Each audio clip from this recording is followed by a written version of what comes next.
तो हम लोगों ने देख लिया था किस तरह से हमें नॉन स्टैंडर्ड कर्व जो मिलेगा, नॉन स्टैंडर्ड एलिप्स मिलेगा, उसको किस तरह से हम लोग सॉल्व करेंगे बाय कन्वर्टेड इन, यहाँ पे हम उसको कन्वर्ट कर देंगे x square by A square plus Y square plus B square की फॉर्म में, ठीक है।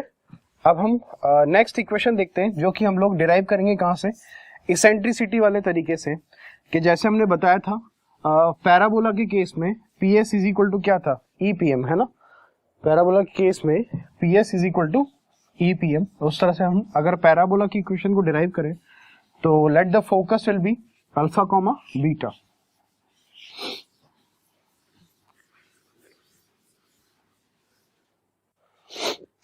जैसे कि हमने मान लिया कि फोकस क्या है हमारा,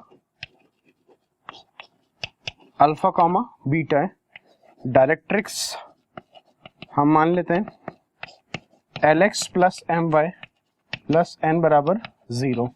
तो वहां पे हमने देखा था कि P S is equal to क्या होता है, e P M, P S is equal to e P M. But parabola के केस पे इसेंट्रिसिटी का जो वैल्यू है वो किसके बराबर होता है, 1 के बराबर होता है। तो इसेंट्रिसिटी का 1 का वैल्यू 1 हो जाता तो P S is equal to P M हो जाता था वहां पे। पर यहाँ पे क्या मिल जाएगा हमें, पी एस एक जनरल पॉइंट है, पी एस पी पॉइंट क्या जनरल पॉइंट है, एक्स कॉमा वाई। तो इक्वेशन क्या बन जाएगी, P S that will be equal to X minus alpha का whole square plus Y minus beta का whole square that is equal to eccentricity, है ना। पीएम की बात करेंगे तो परपेंडिकुलर डिस्टेंस इस लाइन पे कहां से, एक्स कॉमा वाई से, तो वो कितना आ जाएगा, l x plus m y plus n divide by under root के अंदर l square plus m square, ठीक है। ये भी आपका एक एलिप्स का इक्वेशन होगा। बट एक बात ध्यान रखिए यहाँ पे कि इसेंट्रिसिटी का वैल्यू जो है वो क्या होगा, 1 से छोटा है। The value of the eccentricity should be less than 1। Squaring कर देंगे तो क्या मिल जाएगा, x माइनस अल्फा का whole square plus y minus beta का whole square that is equal to e square into l x plus m y plus n divided by under root के अंदर l square plus m square का whole square, जहां पे eccentricity क्या होगी, 1 से छोटी। एक और कैसे, एक तरीके से और हम एलिप्स की इक्वेशन को लिख सकते हैं।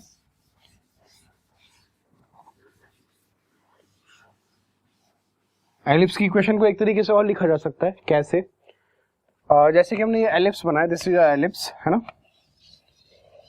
तो यहाँ पे एक पॉइंट लिया हमने P that is x comma y, यहां से एक परपेंडिकुलर ड्रॉ किया, यहां से भी एक परपेंडिकुलर ड्रॉ किया, this is n and this is m। हमने एक परपेंडिकुलर ड्रॉ किया कहां से, P पॉइंट से। तो यहाँ पे एक बात आप देख सकते हैं, PM जो है, PM का डिस्टेंस आपका y के बराबर है और PN का डिस्टेंस है जो x के बराबर है। तो एलिप्स की इक्वेशन हमारे पास क्या थी, x square by A square plus Y square by B square is equal to 1। यहाँ पे जो हम एलिप्स ले रहे हैं उसमें a क्या है, b से बड़ा। तो एक कंडीशन हम लिख सकते हैं, लेट अस सपोज अगर ये नॉन स्टैंडर्ड है, नॉन स्टैंडर्ड कहने का मतलब यहाँ पे जो ये आपकी एक्स एक्सिस और वाई एक्सिस वही नहीं है, मतलब मेजर एक्सिस और minor axis, this is not the x axis and this is not the y axis. तो ये क्या होगी, एक जनरल इक्वेशन है लाइन की। तो इक्वेशन क्या ले लेता हूं मैं, हम इस लाइन की इक्वेशन को ले लेते हैं क्या, ax plus b y plus c is equal to 0। तो हम इस लाइन की इक्वेशन भी लिख सकते हैं, ठीक है। इस लाइन की इक्वेशन क्या हो जाएगी, इस लाइन की इक्वेशन हो जाएगी bx minus a y plus c1, इसको एक काम करते हैं c1 ले लेते हैं, इसको c2 लेते हैं, दैट इज इक्वल टू 0। यहाँ पे आप देख सकते हैं तो क्या मिला, यहां से हमने इस लाइन को ले लिया जो कि एक्स एक्सिस नहीं थी, ax plus b y plus c1 is equal to 0। इस लाइन की इक्वेशन को हमने ले लिया bx minus a Y, bx minus a Y का मतलब क्या हुआ कि लाइन परपेंडिकुलर है किसके, एक्स एक्सिस के परपेंडिकुलर, मतलब इस वाली एक्सिस के परपेंडिकुलर है या इस वाली लाइन के परपेंडिकुलर के। तो any line perpendicular to ax plus b y plus c वो किसके बराबर होता है, bx minus a y plus c, constants का डिफरेंस आ जाएगा, ठीक है। तो यहाँ पे एक बात देख सकते हैं, x जो है, x क्या था आपका pm, तो मैं यहाँ लिख सकता हूँ, सॉरी x आपका pn था, तो अपन यहाँ पे लिख सकते हैं pn का square divide bye a square plus y वाली बात करेंगे तो y कितना है, pm है, तो डेट विल बी pm का square divided bye b square, और ये वैल्यू किसके बराबर है, 1। अच्छा pn कितना होगा, पी एन होगा इस पॉइंट से इस लाइन पे परपेंडिकुलर डिस्टेंस, कौन सी लाइन पे, B x minus a y plus सी पे, और पी एम कितना हो जाएगा, एक्स कॉमा वाई से इस लाइन पे परपेंडिकुलर डिस्टेंस। तो परपेंडिकुलर डिस्टेंस का फॉर्मूला हम लगा देते हैं, तो कितना हो जाएगा, b x minus a y plus c two divided by under root के अंदर b square plus a square पूरे का होल स्क्वायर। ये डिस्टेंस होगा इस पॉइंट से इस लाइन पे डाला गया परपेंडिकुलर डिस्टेंस, वही आपका पी एन है ना, डिवाइडेड बाय कितना हो जाएगा, ये ए स्क्वायर प्लस हम बात करेंगे पीएम की, पीएम का मतलब इस पॉइंट से इस लाइन पे डाला गया परपेंडिकुलर डिस्टेंस, ठीक है, तो वो कितना हो जाएगा आपके पास, a x plus b y plus c one divided by under root के अंदर ए स्क्वायर प्लस बी स्क्वायर, ठीक है, डिवाइडेड बाय नीचे कितना आ जाएगा डिनोमिनेटर में b square, that is equal to कितना 1। तो ये भी एक एलिप्स की इक्वेशन हो जाएगी।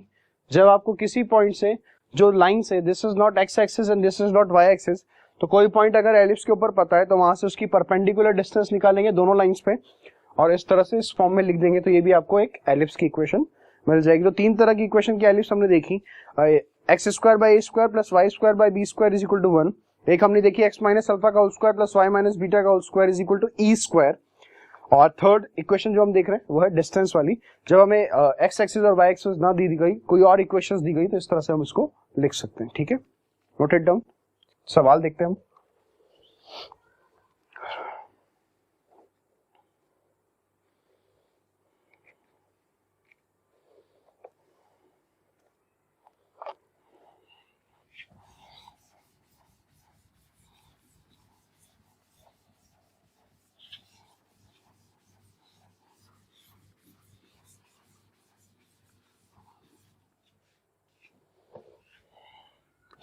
First question is,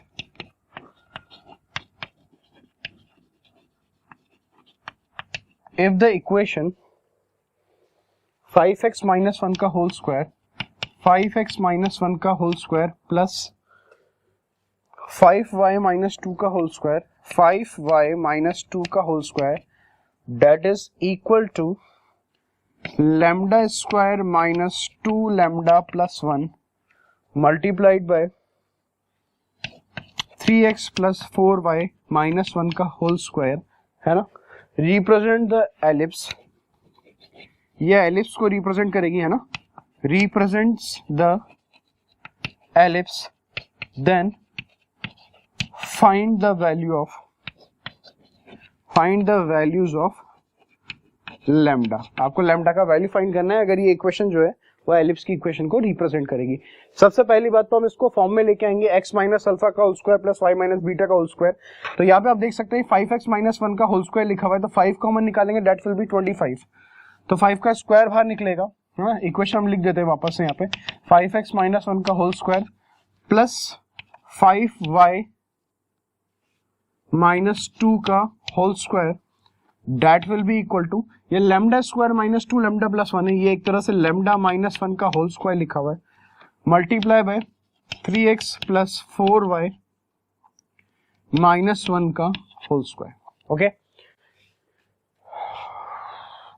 5 को कॉमन निकाल लेते हैं, तो 5 का स्क्वायर 25 निकलेगा, यहाँ भी 5 का स्क्वायर 25 निकलेगा, 25 को हम डिवाइड कर देते हैं, तो 25 को डिवाइड कर देंगे वहां पे। अब देख लेते हैं हमें क्या क्या मिल रहा है वहां पे, तो ये आपको मिल जाएगा x माइनस 1/5 का whole square, it will become y minus 2/5 का होल स्क्वायर, ये किसके बराबर हो जाएगा, ये तो लैम्डा माइनस 1 का होल स्क्वायर ही रहेगा, और ये हो जाएगा 25 आएगा डिवाइड में, तो 25 को मैं 5 का स्क्वायर लिख सकता हूँ, यानी 3x plus 4y minus 1 upon 5 लिखूंगा।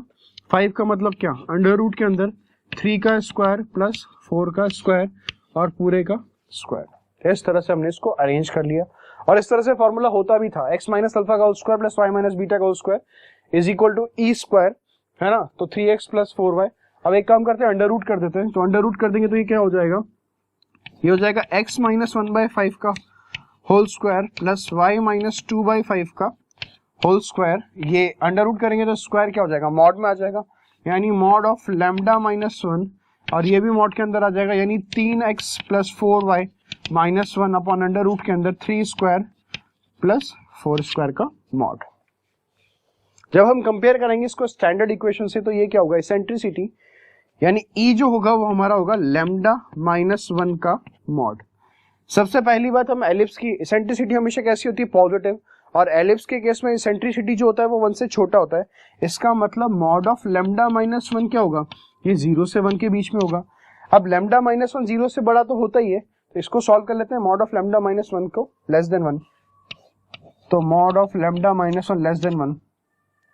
मान लीजिए अगर mod x is less than a लिखा हुआ है तो एक्स कहां से कहां तक होता है, माइनस ए से प्लस ए, यानी लैम्डा माइनस 1 जो होगा that will be greater than minus 1 and less than 1। तो यहां से 0 से लेके लैम्डा कहां तक मिल जाएगा, 2 तक। तो मेरा आंसर हो जाएगा लैम्डा बिलोंग्स टू 0 to 2। अच्छा, ये आंसर सही है क्या कि लैम्डा का वैल्यू 0 से 2 तक होगा? नहीं, इसमें एक गलती है कि अगर लैम्डा का वैल्यू 0 से 2 के बीच में जा रहा है तो लैम्डा कितना होगा, 1। और अगर लैम्डा 1 हो गया तो लैम्डा की जगह 1 पुट करूंगा तो 1 माइनस 1 कितना हो जाएगा, 0। इसेंट्रिसिटी 0 हो जाएगी, डेट इज नॉट पॉसिबल। यानी हमें लिख देते हैं lambda belongs to 0 to 2 except क्या नहीं ले सकते, 1। तो ये आपका आंसर हो जाएगा जो कि हमने स्टैंडर्ड एलिप्स में कन्वर्ट करके डिराइव किया। ठीक है, नोट इट डाउन। हमारा जो नेक्स्ट टॉपिक है वो है ऑक्सिलियरी सर्कल, है ना, या फिर ऑक्सिलरी सर्कल। ऑक्सिलरी सर्कल होता क्या है, पहले डेफिनेशन की बात करते हैं। ऑक्सिलरी सर्कल की डेफिनेशन होती है a circle described on the major axis as diameter, है ना।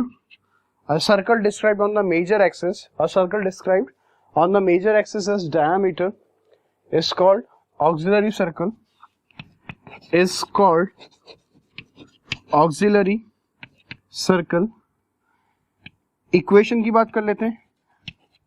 इक्वेशन क्या हो जाएगी, इक्वेशन ऑफ ऑक्सिलरी सर्कल हो जाएगी आपके पास x square plus Y square that is equal to A square.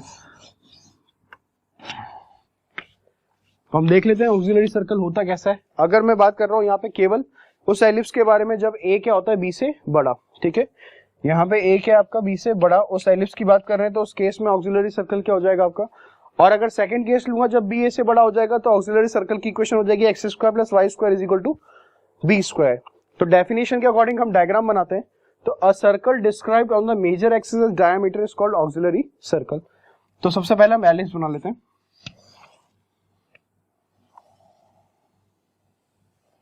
ये हमारा एलिप्स हो गया और मेजर एक्सिस को डायमीटर मानते हुए जो सर्कल बनेगा वो हमारा क्या हो जाएगा, ऑक्सिलरी सर्कल। सर्कल नहीं, वो भी एलिप्स ही बन गया, है ना।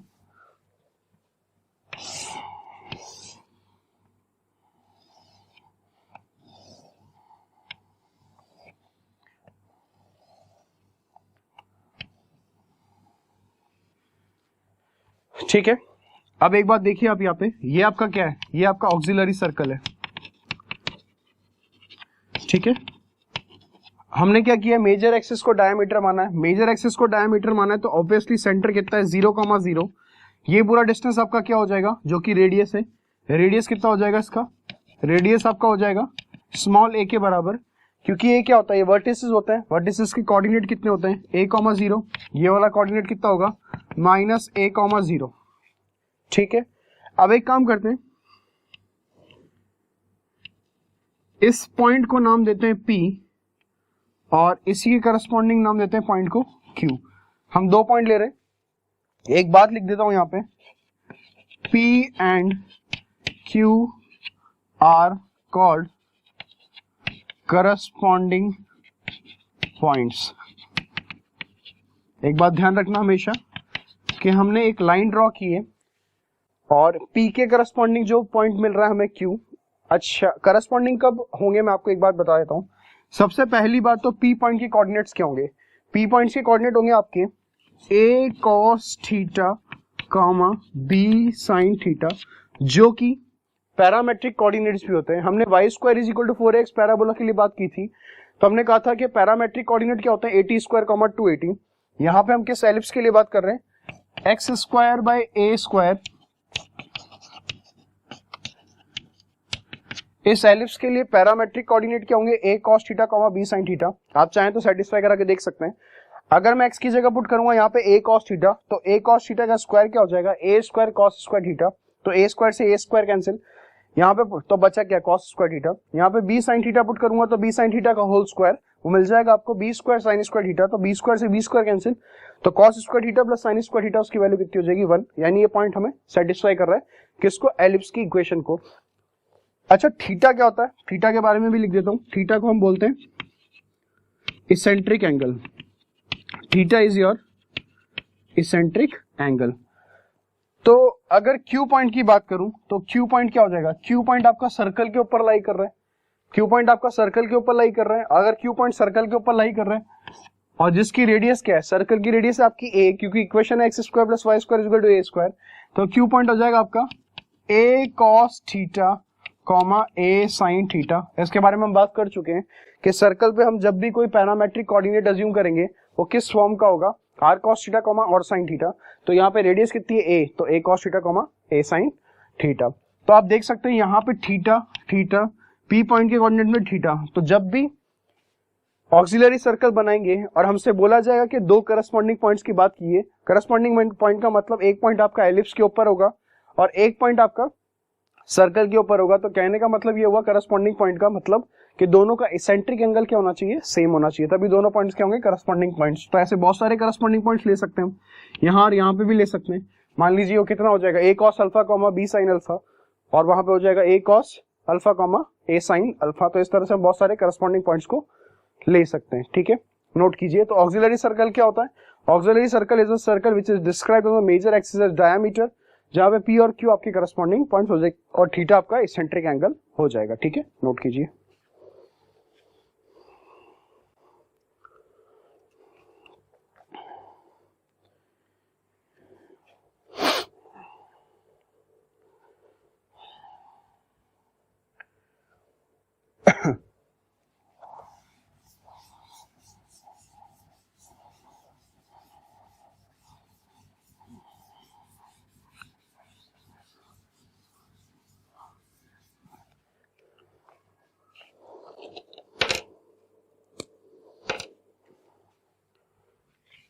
Write down the question.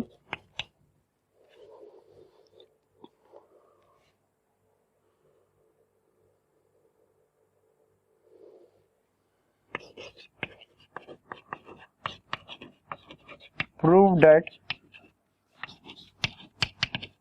any point, prove that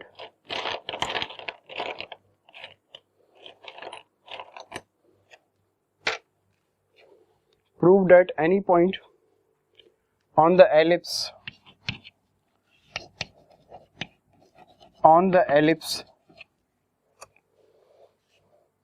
whose foci are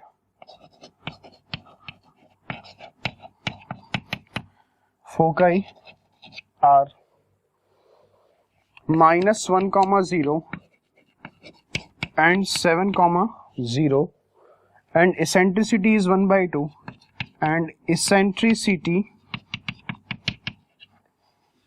is 1/2 is 3 plus 8 cos theta comma 4√3 sin theta. ये हमें प्रूव करके दिखाना है।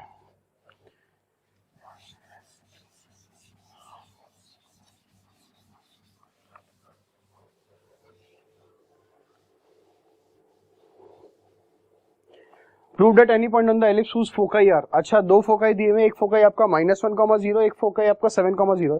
सबसे पहली बात तो फोकाई की कोऑर्डिनेट्स की बात करते हैं तो फोकाई कोऑर्डिनेट्स क्या होते हैं, a, 0 और -a, 0। इसका मतलब क्या हुआ, फोकाई के बीच का डिस्टेंस कितना हुआ, 2a। फोकाई के बीच का डिस्टेंस कितना हो जाएगा, 2a। याद रखें एलिप्स के लिए दोनों फोकसेस के बीच का डिस्टेंस है 2a और वो किसके बराबर होगा, इन दोनों के बीच के डिस्टेंस के बराबर।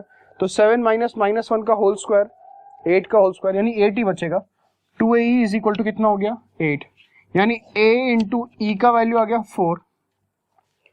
एलिप्स निकालना है हमें, फिर हम क्या करेंगे, एसेंट्रिसिटी का वैल्यू 1/2 दिया हुआ है, तो एसेंट्रिसिटी 1/2 है, इसका मतलब a into 1/2 that is equal to 4। तो a का वैल्यू कितना आ गया 8। a का वैल्यू अगर हमारे पास 8 आ गया तो हमें पता है कि बी स्क्वायर किसके बराबर होता है, बी स्क्वायर होता है a square into 1 minus e square. ठीक है, बी स्क्वायर किसके बराबर होता है, 1 minus a square into 1 minus e square. तो B square will be equal to A square कितना हो जाएगा 64, 1 माइनस ई स्क्वायर मतलब 1/2 का स्क्वायर कितना हो जाएगा 1/4। तो B square will be equal to 64 multiply by 3/4, यानी बी स्क्वायर हो जाएगा तुम्हारा, कैंसिल करेंगे इसको, 16 3 जा 48, यानी बी का वैल्यू आ जाएगा √48। √48 का मतलब b विल बी 4√3। b हमें पता लग गया, 4√3 आ गया। तो एलिप्स की इक्वेशन क्या हो जाएगी, एलिप्स की इक्वेशन हो जाएगी x square by a square. a square मतलब 8 का स्क्वायर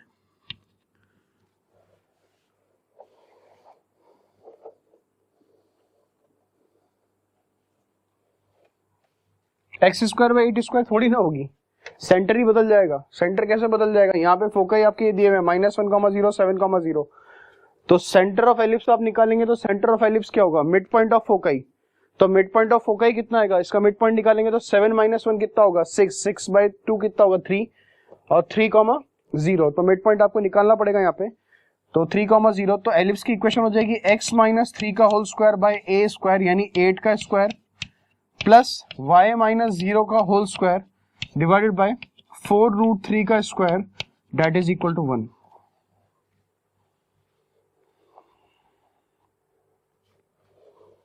ये मिल जाएगा आपका एलिप्स की इक्वेशन, क्योंकि स्टैंडर्ड एलिप्स नहीं होगा ये x square by A square plus Y square by b square, क्योंकि इसका सेंटर कोई और आएगा, इसका सेंटर ओरिजिन नहीं आएगा। और सेंटर जो होगा, हमने क्लास स्टार्ट की थी एलिप्स की तब बताया था, फोकाई का क्या होता है, मिड पॉइंट होता है। तो फोकाई का मिड पॉइंट आपका सेंटर हो जाएगा, यानी x - 3 का whole square by 8 square plus y - 0 का होल स्क्वायर बाय ए।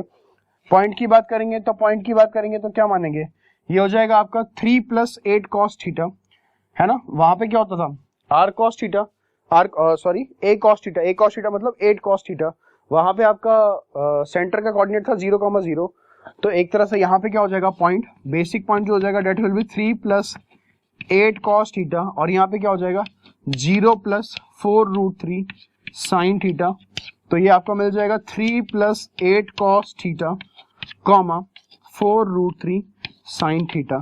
इसी के बारे में बात की जा रही थी, है ना। यही हमें प्रूव करके दिखाना था कि prove that any point on the ellipse, यानी पैरामेट्रिक कोऑर्डिनेट। तो एलिप्स की इक्वेशन हमने डिराइव कर दी और उसके हिसाब से हमने पैरामेट्रिक कोऑर्डिनेट को डिराइव कर लिया। पैरामेट्रिक कोऑर्डिनेट क्यों, अगर आप x की जगह पे 3 + 8 cos थीटा पुट करेंगे तो 3 से 3 कैंसिल हो जाएगा, आपको मिलेगा 8 cos थीटा का whole square.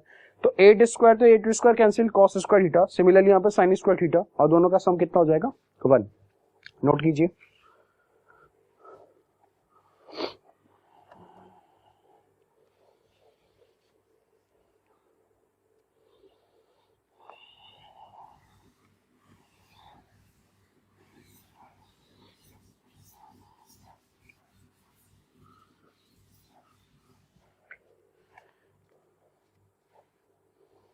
Next question. If the line Lx plus My plus n बराबर 0 cuts the ellipse x square by a square plus y square by b square is equal to 1 at points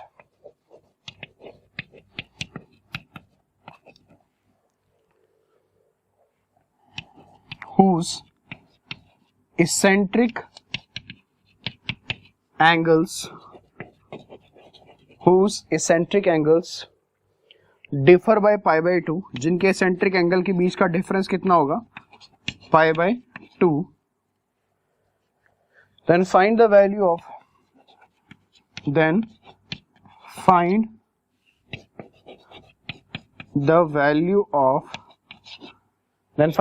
of a square l square plus m square divided by n square। a square l square plus m square, b square m square, है ना।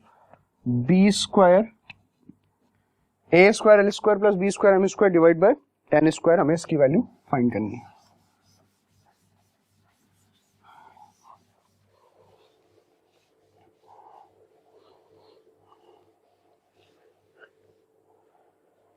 If the line l x plus m y plus n cuts the ellipse, ये ellipse को 2 point पे cut करती है at points whose centric angle differ by pi by 2, जिनके centric angle के बीच का डिफरेंस कितना होना चाहिए, पाई बाय 2 होना चाहिए।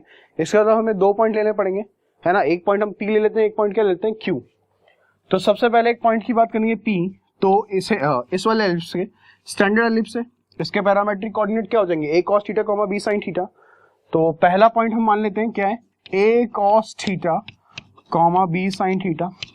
सिमिलरली हम दूसरा पॉइंट मान लेंगे जहां पे दोनों पॉइंट्स के बीच के सेंट्रिक एंगल का डिफरेंस होना चाहिए पाई बाय 2, यानी दूसरा पॉइंट क्या हो जाएगा, a cos pi by 2 plus theta comma b sin pi by 2 plus theta. होगा नहीं होगा? 2 पॉइंट्स हमने ले लिए, P a cos theta comma b sin theta, दूसरा पॉइंट हो जाएगा a cos pi by 2 plus theta b sin pi by 2 plus theta. ठीक है, तो पी पॉइंट तो वैसा का वैसा ही रहेगा, a cos theta comma b sin theta. Q point change हो जाएगा, cos 90 plus theta second quadrant में नाम चेंज होगा और नेगेटिव भी होगा, यानी कितना हो जाएगा माइनस ए साइन थीटा। यहाँ पे नाम चेंज होगा पर पॉजिटिव रहेगा, that will be b cos theta. अब हमें 2 पॉइंट्स पता लग चुके हैं, तो if the line cuts the ellipse at point whose centric angle differ by pi by 2 then find the value of a. यानी लाइन जो है एलिप्स को सबसे पहले पी पॉइंट पे कट करेगी। अगर लाइन एलिप्स को सबसे पहले पी पॉइंट पे कट करेगी और पी पॉइंट का एलिप्स के ऊपर है, इसका मतलब ये लाइन के अंदर पी पॉइंट जो है वो सेटिस्फाई करेगा। तो पहले सेटिस्फाई करा देता हूं, हमें क्या मिलेगा, एक्स की जगह हम पुट करेंगे ए कॉस थीटा, वाई की जगह बी साइन थीटा, तो ये मिल जाएगा a l cos theta plus b m sine theta बराबर माइनस एन। ये आपकी पहली कंडीशन मिल जाएगी जब हमने पी पॉइंट को लाइन में सेटिस्फाई करा है। सिमिलरली अब यही लाइन एलिप्स को सेकंड पॉइंट पे कट करेगी जो कि पॉइंट होगा क्यू। इसका मतलब क्यू पॉइंट जो है वो भी लाइन को क्या करेगा, सेटिस्फाई करेगा। तो यानी आपको मिल जाएगा minus a l sine theta plus b m cos theta, that is equal to कितना हो जाएगा, माइनस एन। माइनस से मल्टीप्लाई कर देते हैं सेकंड इक्वेशन को, तो ये हो जाएगा a l sine theta minus b m cos theta, that is equal to minus से मल्टीप्लाई करेंगे तो क्या हो जाएगा, प्लस एन, और ये आपकी सेकंड इक्वेशन हो गई। अब एक काम करते हैं, हमें a square l square plus B square M square by n square का वैल्यू चाहिए। तो एक काम करते हैं, पूरी इक्वेशन को, दोनों इक्वेशन को स्क्वायर करके ऐड कर देते हैं। हम जैसे ही दोनों इक्वेशन को स्क्वायर करके ऐड करेंगे तो ए एल कॉस थीटा का होल स्क्वायर हो जाएगा a square l square cos square theta, और ये भी ए एल का होल स्क्वायर यानी a square l square sin square theta. दोनों में से a square l square common आ जाएगा और अंदर कितना बचेगा, cos square theta plus sin square theta, उसकी वैल्यू 1, खत्म। Plus B square M square sin square theta और B square M square cos square theta, plus का बनेगा ए माइनस बी का होल स्क्वायर भी A square plus B square, तो B square M square भी क्या हो जाएगा, कॉमन आ जाएगा, अंदर कितना बचेगा 1। अच्छा, यहाँ पे होल स्क्वायर करेंगे तो मिलेगा 2ab यानी 2al cos theta bm sin theta, यानी 2al bm sin theta cos theta, और यहाँ पे वो चीज माइनस पे मिल जाएगी यानी वो क्या हो जाएगा, cancel. That will be equal to इसका स्क्वायर माइनस एन का स्क्वायर एन स्क्वायर और ये एन स्क्वायर, यानी कितना हो गया ये 2n स्क्वायर के बराबर। तो कुल मिला के हमें मिल गया a square l square plus B square M square divided by क्या हो गया ये एन स्क्वायर, और इसका वैल्यू किसके बराबर आ गया, 2 के बराबर। इसी का वैल्यू फाइंड करना था हमें, है ना। तो मैं लिख देता हूं यहाँ पे by squaring and adding first and second, first और सेकेंड का स्क्वायर करके ऐड करेंगे तो हमें a square l square plus B square M square by n square का वैल्यू कितना मिल जाएगा, 2। ठीक है, नोट कीजिए।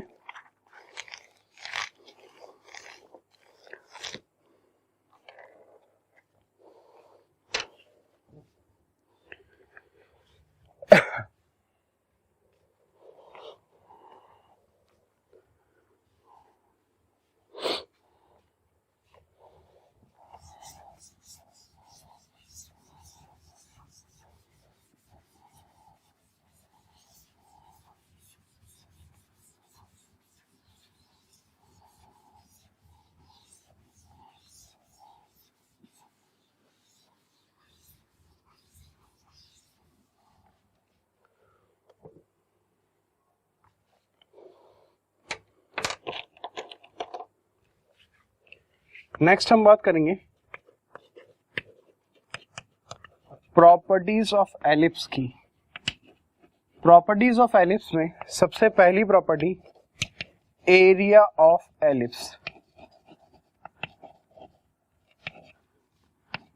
X square by A square plus Y square by B square is equal to 1, जहां पे ए बी से बड़ा होगा, is given by pi into A B, है ना। सबसे पहली प्रॉपर्टी मैंने लिख दी आपके सामने। प्रॉपर्टीज ऑफ एलिप्स में सबसे पहली प्रॉपर्टी क्या है? Area of ellipse X square by A square plus Y square by B square is equal to 1, है ना। जहां पे ए बी से बड़ा होगा is given by pi into A B, है ना। एरिया किसके बराबर आ जाएगा? Area will be equal to pi A B. कैसे आया? इंटीग्रेशन से, डेफिनेट इंटीग्रेशन का यूज करेंगे, है ना। तो यहाँ पे आप देख सकते हैं हमारे पास इक्वेशन थी x square by A square plus Y square by B square is equal to 1। Proof कर लेते हैं हम इसको।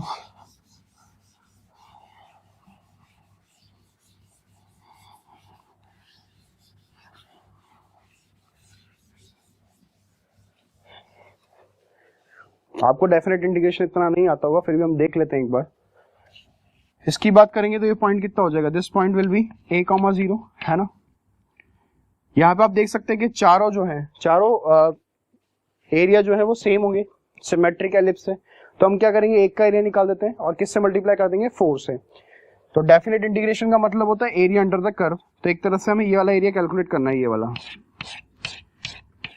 तो आप देख सकते हैं अगर मैं यहाँ पे एक वर्टिकल स्ट्रिप ले लूं, ये एक वर्टिकल स्ट्रिप ले ली जिसकी लंबाई कितनी है? y, और जिसकी चौड़ाई कितनी है? dx, एक छोटी सी चौड़ाई। तो ऐसी बहुत सारी स्ट्रिप्स मिलके, अच्छा इस स्ट्रिप का एरिया कितना हो जाएगा? y into D x. ये बहुत सारी स्ट्रिप्स मिलके हमें क्या दे देगी? एरिया दे देगी। और कहां से कहां तक जाएगी ये स्ट्रिप? ये स्ट्रिप 0 से स्टार्ट होगी और कहां तक जाएगी? a तक। तो मैं यहाँ पे लिख सकता हूं 0 से लेके small a y into D x. यही हमारा क्या होगा? एरिया। पर एरिया को किससे मल्टीप्लाई करना पड़ेगा? 4 से, क्योंकि यहाँ पे 4 पोर्शन आ रहे हैं आपके पास। तो area will be equal to 4 times 0 से लेके a y। y का वैल्यू कहां से आएगा? y का वैल्यू आएगा एलिप्स की इक्वेशन से। हमें पता है कि X square by A square plus Y square by B square is equal to 1। परेशान होने की जरूरत नहीं, आपको इतना डेफिनेट नहीं आता, जिसको आता है वो देख सकता है। तो यहाँ पे आप देख सकते हैं कि हमें y का वैल्यू चाहिए। तो y का वैल्यू कितना हो जाएगा? Y square by B square that will be equal to A square minus X square by A square. तो y will be equal to b by A under root of A square minus X square. वो value हम substitute कर देंगे यहाँ पे। कितना हो जाएगा? b by A under root of A square minus X square into किसके रेस्पेक्ट में हम इंटीग्रेट कर रहे हैं? dx के रेस्पेक्ट में। तो area will be equal to b by a, तो कांस्टेंट है, बाहर आ जाएगा। हम एक काम करते हैं, 4 को अंदर लेके जाते हैं। तो ये जाएगा 4 times under root of A square minus X square into D X. आपको एक बात बता देता हूं, ये जो 4 times under root of A square minus X square लिखा हुआ है, ये एक तरह से क्या है? अगर हम डेफिनेट इंटीग्रेशन में एरिया ऑफ सर्कल की बात करेंगे तो यही सेम इक्वेशन बनेगी। तो इसका मतलब ये क्या है? एरिया ऑफ सर्कल है। ये जो सर्कल में लिखा हुआ है ये क्या है? एरिया ऑफ सर्कल है, जिसकी रेडियस किसके बराबर है? a के बराबर है। तो एरिया ऑफ एलिप्स कितना हो जाएगा? b बाई ए इंटू ये एरिया ऑफ सर्कल है, क्योंकि सर्कल के भी 4 पोर्शन बनेगी, जिसका सेंटर 0,0 होगा, रेडियस होगा a। सर्कल की इक्वेशन हो जाएगी x square plus Y square is equal to A square. तो वाई स्क्वायर बराबर A square minus X square. तो y बराबर अंडर रूट के अंदर ए स्क्वायर माइनस एक्स स्क्वायर। तो एक तरह से सर्कल की इक्वेशन है, उसके 4 पोर्शन है, जिसकी रेडियस कितनी होगी? R square. यानी सर्कल का एरिया कितना हो जाएगा? पाई आर स्क्वायर। आर मतलब ए स्क्वायर। ए से ए कैंसिल हो गया, यानी आपको एरिया मिल जाएगा पाई इंटू ए इंटू बी। ये आपका किसका एरिया हो जाएगा? ये आपका एरिया हो जाएगा एरिया ऑफ एलिप्स का, ठीक है। और ये सर्कल का एरिया बन रहा था यहाँ पे, ठीक है। नोट करिए, याद रखिएगा इस बात को कि एरिया ऑफ एलिप्स होता है pi into A into B.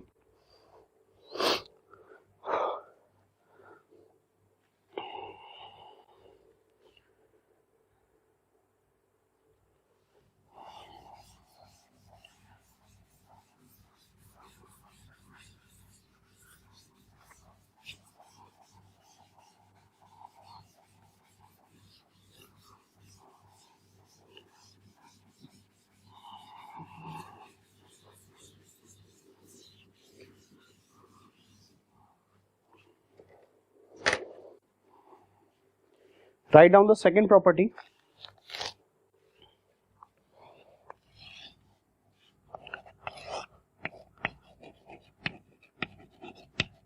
The ratio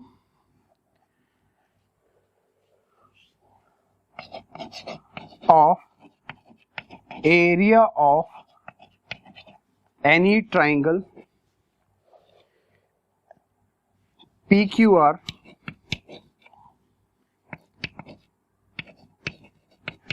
inscribed in the ellipse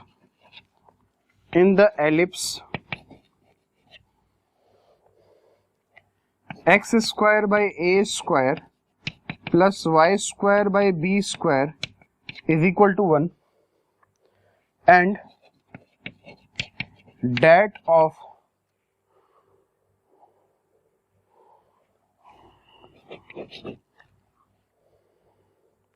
triangle formed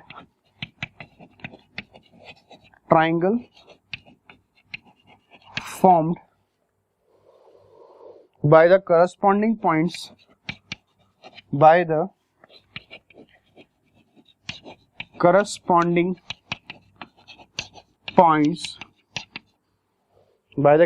point of the on the auxiliary circle is b by a. मुद्दे की बात ये आपको ये याद रखना है, b by a. इसको हम प्रूव भी करेंगे. आप पॉइंट पढ़ लीजिए. सबसे पहले पॉइंट क्या है?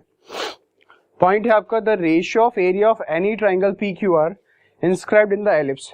एक ट्राइंगल है, एलिप्स के अंदर पी क्यू आर, ठीक है, any triangle inscribed in the ellipse. तो यानी 3 पैरामेट्रिक कोऑर्डिनेट हम अज्यूम कर लेंगे. a cos alpha comma b sin alpha, a cos beta comma b sin beta, a cos gamma comma b sin gamma, and that of the triangle formed by the corresponding points. इन तीनों points के corresponding जो points होंगे, और वो कहां पे होंगे? सर्कल के ऊपर. कौन से सर्कल के ऊपर? ऑक्सिलरी सर्कल के ऊपर. तो दोनों ट्राइंगल्स का जो एरिया का रेशियो आएगा वो किसके बराबर आएगा? b by a के बराबर आएगा. सबसे पहली बात, हम ट्राइंगल पी क्यू आर के करस्पॉन्डिंग ट्राइंगल एबीसी ले लेते हैं. ट्राइंगल एबीसी ले लेते हैं, जहां पे P का करस्पॉन्डिंग होगा A, Q का करस्पॉन्डिंग होगा B और R का करस्पॉन्डिंग होगा C. तो सबसे पहले हम P पॉइंट की बात करते हैं. तो P पॉइंट हमारा क्या हो जाएगा? P पॉइंट हमारा हो जाएगा A cos alpha comma B sin alpha, और Q पॉइंट हो जाएगा हमारा A cos beta comma B sin beta, और R पॉइंट हो जाएगा हमारा A cos gamma comma B sin gamma. Similarly हम करस्पॉन्डिंग पॉइंट लिखेंगे तो A कितना हो जाएगा? A पॉइंट हमारा करस्पॉन्डिंग है P के करस्पॉन्डिंग, यानी सेंट्रिक एंगल सेम रहना चाहिए. तो A के कोऑर्डिनेट्स क्या हो जाएंगे? A cos alpha comma A sin alpha. B हो जाएगा आपका A cos beta comma B sin beta, और C पॉइंट हो जाएगा A cos gamma comma B sin gamma. P के करस्पॉन्डिंग A, Q के करस्पॉन्डिंग B और R के corresponding C. Area of triangle निकालना है, तीनों वर्टिसेस पता है, तो बेटर ये होगा कि हम half x1 y1 1, x2 y2 1 और x3 y3 1 वाला फॉर्मूला यूज कर रहे हैं, डिटरमिनेंट वाला. Okay, area of triangle PQR that will be equal to half of determinant of x1 y1 1. x1 is A cos alpha, y1 is B sin alpha, और ये 1. फिर ये हो जाएगा आपका A cos beta B sin beta, ये 1 हो जाएगा. सिमिलरली ये क्या हो जाएगा आपका? A cos गामा, ये B sin गामा, और ये कितना हो जाएगा? 1 divided by half of area of triangle ABC की बात करेंगे तो कितना हो जाएगा? A cos alpha comma A sin alpha 1, A cos beta. कुछ गड़बड़ हुई है यहां, गड़बड़ हो गई ना, हमने पॉइंट्स गलत लिख दिए. क्यों? सर्कल है, ऑक्सिलरी सर्कल है, ऑक्सिलरी सर्कल में तो रेडियस क्या होगी, सेम ही होगी ना, यहाँ भी ए आएगा और यहाँ भी कितना आएगा, ए ही आएगा, और वहां पे होगा ए और बी, तो यहाँ पे हमने गड़बड़ी, तो बी और क्यू तो क्या हो गया, सेम ही, क्यू और बी तो सेम हो गया था आपस में, है ना, ठीक है। तो ये ए साइन बीटा कॉमा ए साइन गामा हो जाएगा। तो ए कॉस बीटा, ए साइन बीटा 1, और ये हो जाएगा आपके पास ए कॉस गामा और ए साइन गामा 1। सबसे पहली बात तो हाफ से हाफ क्या हो गया, कैंसिल। तो ट्राइंगल पी क्यू आर का एरिया, एरिया लिख देता हूं मैं, यहाँ पे एरिया लिखना भूल गया, area of triangle P Q R, तो एरिया कितना हो जाएगा, area of triangle P Q R divided by area of triangle A B C. अच्छा, सबसे पहली बात तो आप यहाँ पे देखिए कि मैं डिटरमिनेंट की एक प्रॉपर्टी होती है, क्या प्रॉपर्टी होती है कि हम यहाँ से a को कॉमन निकाल सकते हैं पूरे को, और यहाँ से क्या कॉमन निकाल सकते हैं, b। तो यहाँ से हम a को कॉमन निकालेंगे और वहां से b को कॉमन निकालेंगे, तो कितना मिल जाएगा हमें, ab। तो यहां से हमने a को कॉमन निकाल दिया और यहां से हमने b को कॉमन निकाल दिया। देखो, मैट्रिक्स और डिटरमिनेंट में दोनों में एक डिफरेंस होता है। डिटरमिनेंट में क्या होता है, आप पर्टिकुलर रो और पर्टिकुलर कॉलम से कॉमन निकाल सकते हैं, पर मैट्रिक्स की प्रॉपर्टी होती है कि अगर आप कोई चीज कॉमन निकाल रहे हैं तो वो हर एक एलिमेंट्स में से कॉमन निकलता है, पर डिटरमिनेंट में ऐसा नहीं होता। आप कोई चीज मल्टीप्लाई कर रहे हैं तो या तो पर्टिकुलर रो से मल्टीप्लाई होती है या फिर पर्टिकुलर कॉलम से मल्टीप्लाई होती है, और कॉमन निकालते वक्त भी वो पर्टिकुलर रो से ही कॉमन निकलता है और पर्टिकुलर कॉलम से ही कॉमन निकलता है। तो सबसे पहली बात करते हैं हम कॉलम 1 की। तो कॉलम 1 में क्या चीज कॉमन आ रही है, वो हमारे पास ए कॉमन आ रहा है, तो सबसे पहले हम ए कॉमन निकाल लेते हैं, साथ के साथ हम लोग क्या कॉमन निकाल लेते हैं, सेकंड कॉलम से हमारा क्या कॉमन आ रहा है, बी। तो हमें डिटरमिनेंट क्या मिल जाएगा, डिटरमिनेंट हमें मिल जाएगा कॉस अल्फा साइन अल्फा 1, और नीचे मिल जाएगा cos beta sine beta 1, then cos gamma sine gamma 1 divided by, यहाँ पे इस डिटरमिनेंट में से a इस वाले कॉलम में से कॉमन, इस वाले कॉलम में से भी a कॉमन, यहाँ से कुछ भी कॉमन नहीं आ रहा, तो a और a मिलके क्या हो जाएगा, a स्क्वायर, और अंदर बच जाएगा हमारे पास सेम ही बचेगा, cos alpha sine alpha 1, cos beta sine beta 1, cos gamma sine gamma 1। ये दोनों आपस में क्या हो गए, कैंसिल हो गए। तो हमारे पास क्या मिल जाएगा, we will get A B divided by A square, जो कि किसके बराबर आता है, b बाय ए के बराबर आता है, जो कि आप याद रखेंगे।